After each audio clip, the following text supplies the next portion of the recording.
Hello, and welcome to the Get Lean and Eat Clean podcast. My name is Brian Grin. I'm a certified health coach, trainer, and author. And this podcast is for middle-aged men and women looking to optimize their health and get their bodies back to what it once was 10 to 15 years ago. I will give you simple, actionable items to get long-term sustainable results. Thanks for listening and enjoy the show.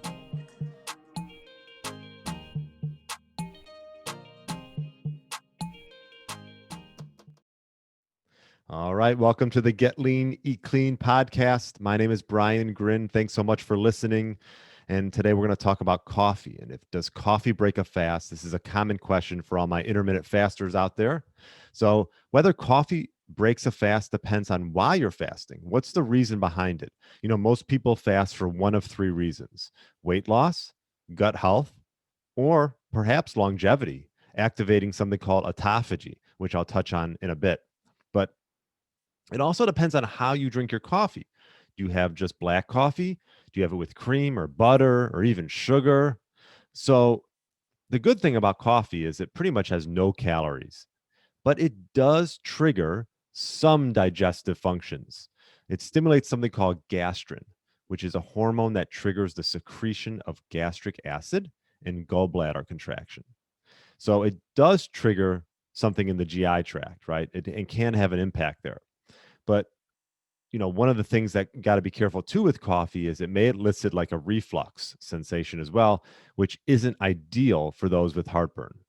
But either way, if you love coffee and you're having it just straight up black, the good thing is it has minimal calories. So really the verdict for black coffee is go ahead and keep doing it, especially if you're just looking for, weight loss.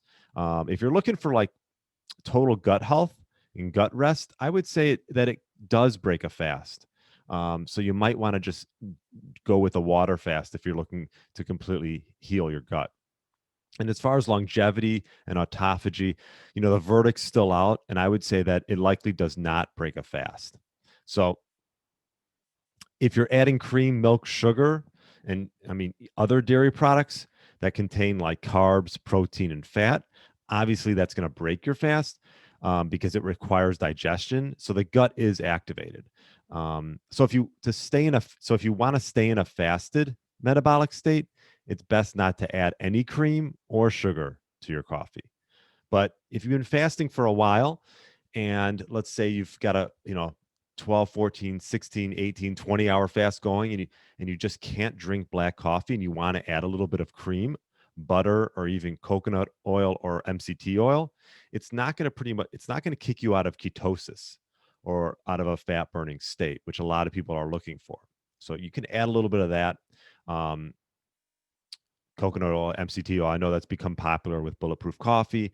I wouldn't go crazy with that. Again, you'll most likely stay in ketosis, which is a lot of what people are looking for. Regarding autophagy, well, I'll just say this: if you're not sure what autophagy is, it's almost like, think of it this way: when you take your car in to get a checkup and an oil change and tires aligned, it's the same thing pretty much with your body. So it's your body's mechanism of like getting rid of all its broken down old cell machinery when there's pretty much no more energy enough to sustain that, right? So it's like a cell cleanse. It is a regulated, orderly process to degrade and recycle cellular components. So autophagy has been coming up a lot, and people wonder, well, if I drink coffee or tea, is it going to have any effect? There was one animal study found that coffee actually induced autophagy in mice. Now, granted, this was in mice, so it's not clear if this would actually be the same for humans. Again, so the verdict's out regarding autophagy and if you have coffee or tea, if that's going to sort of hamper that. But I would say that if you're going to go for the cell cleanse, I would just go with a water or sparkling water. In many cases, coffee and tea, if you're just looking at perhaps just for weight loss, it can actually sort of, help some of the benefits. Caffeine does have some benefits for fasting. For one, appetite suppression, right? So if you're just having issues just staying in a fasted state in a sense, a little bit of caffeine couldn't hurt. So for some people, it can sort of make the difference. But if you are drinking a lot of caffeine or black coffee and you notice you're not getting the results that you want, then I would probably reduce it or eliminate it altogether. So, and again, coffee and tea don't interfere with a lot of the perks with like ketosis and fat burn, which what a lot of people, the reasons they do fasting is, so it may even help improve your insulin sensitivity if you drink coffee or tea. So I would say if you're going to do it, just don't add any sugar to it. So as long as you're not over consuming coffee, it can be very helpful when fasting, but I would try to avoid anything to it. Like I mentioned, if you're going to add a little bit of cream or butter, that's fine. It's pretty much breaking your fast because you are having calories. But again, it might help you get through those sticking points and sort of help you get through those hunger cravings. So now, one thing I'll say regarding drinking coffee that probably doesn't get talked about enough is the fact that coffee is probably one of the most chemically treated crops. So over 97% of the world's coffee, okay, it's a commodity, right? Commodity crop grown to maximize yield. It's sprayed with pesticide, okay?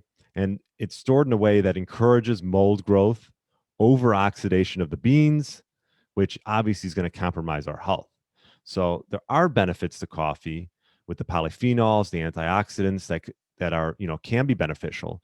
But just think if you're having coffee that is sprayed, conventional coffee, one study, it's sprayed by about 250 pounds of chemical fertilizers.